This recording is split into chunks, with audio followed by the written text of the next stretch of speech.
नमस्कार, आप देख रहे हैं रायशुमारी और मैं हूं ऋतुबिष्ट। जब पहाड़ों पर बर्फ की सफेद चादर बिछ जाती है, जब ठंडी हवाएं देवभूमि की वादियों में सनसनाती है और जब लगता है कि प्रकृति ने सब कुछ शांत कर दिया है, ठीक उसी वक्त आस्था की लौ और भी तेज जल उठती है। जी हाँ, हम बात कर रहे हैं केदार घाटी में स्थित उस दिव्य और पौराणिक स्थल की, जहां खुद भगवान शिव और माता पार्वती ने 7 फेरे लिए थे, जहां युगों से अग्नि प्रज्वलित है और जहां शीतकाल में भी श्रद्धा का सैलाब उमड़ पड़ा है। यह है उत्तराखंड के रुद्रप्रयाग जनपद में स्थित त्रियुगी नारायण मंदिर, जिसे देश भर में वेडिंग डेस्टिनेशन के रूप में भी खास पहचान मिली हुई है। अक्सर शीतकालीन में पहाड़ी क्षेत्रों में यात्रियों की संख्या कम हो जाती है, लेकिन इस बार तस्वीर बिल्कुल उलट है। 24 अक्टूबर से 21 फरवरी तक, यानी कड़ाके की सर्दी के बीच 47,868 तीर्थयात्रियों ने इस पावन धाम में पहुंचकर पूजा अर्चना की, जलाभिषेक किया और विश्व कल्याण की कामना की। पिछले साल जहां शीतकालीन यात्रा का आंकड़ा लगभग 40,000 तक सीमित रह गया था, वहीं इस बार ये रिकॉर्ड टूट गया है। करीब 47,500 से ज्यादा श्रद्धालु इस पावन धाम में पहुंचे हैं और ये संख्या लगातार बढ़ती ही जा रही है। ये सिर्फ एक आंकड़ा नहीं है, ये उस आस्था का प्रमाण है जो मौसम की सख्ती को भी मात दे देती है। मान्यता है कि इसी पवित्र स्थल पर भगवान शिव और माता पार्वती का विवाह हुआ था।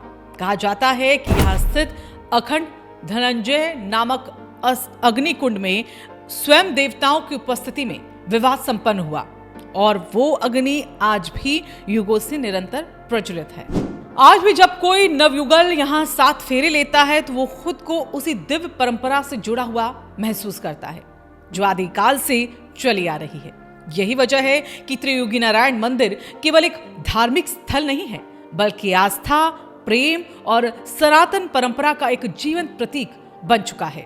देश भर में ये मंदिर अब डेस्टिनेशन वेडिंग के लिए भी खास पहचान बना चुका है। शुभ मुहूर्त में यहाँ बड़ी संख्या में नवयुगल विवाह बंधन में बंध रहे हैं।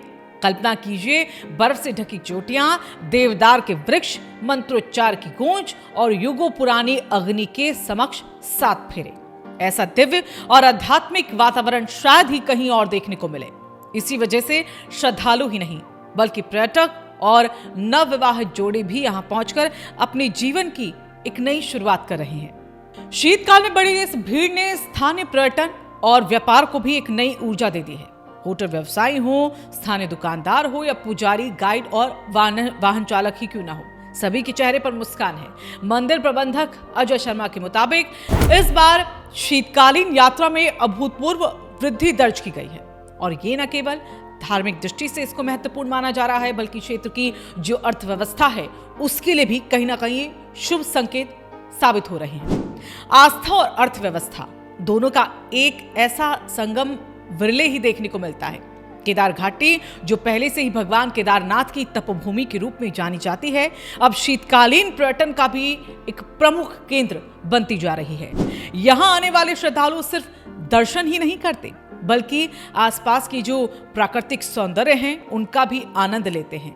पहाड़ों की वादियों में गूंजती घंटियों की ध्वनि और साथ ही श्रद्धालुओं की हर हर महादेव की गूंज वातावरण को और भी ज्यादा दिव्य बना देती है। जब दुनिया भागदौड़ में उलझती है, तब देवभूमि का ये पावन स्थल हमें याद दिलाता है कि विश्वास और परंपरा आज भी जीवित है।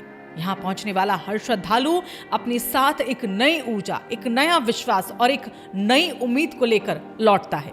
और शायद यही वजह है कि बर्फीली ठंड भी श्रद्धालुओं के कदमों को रोक नहीं पाई। तो ये थी आस्था की वो तस्वीर जिसने शीतकाल में भी एक नया इतिहास रच दिया है। 47,000 से ज्यादा श्रद्धालु, एक पावन धाम और युगों से जलती अखंड अग्नि। अगर आप भी देवभूमि की इस अद्भुत कहानी से जुड़ाव महसूस करते हैं, अगर आपको भी लगता है कि आस्था के ये लौ सदैव प्रज्वलित रहनी चाहिए, तो इस वीडियो को आप लाइक कीजिए। अपने दोस्तों और साथी परिवार के साथ इस वीडियो को शेयर जरूर कीजिएगा और कमेंट में जरूर बताएं, क्या आप भी कभी त्रियुगी नारायण मंदिर के दर्शन के लिए जाना चाहेंगे। और ऐसी ही खबरों के लिए हमारे चैनल को सब्सक्राइब करना न भूलें।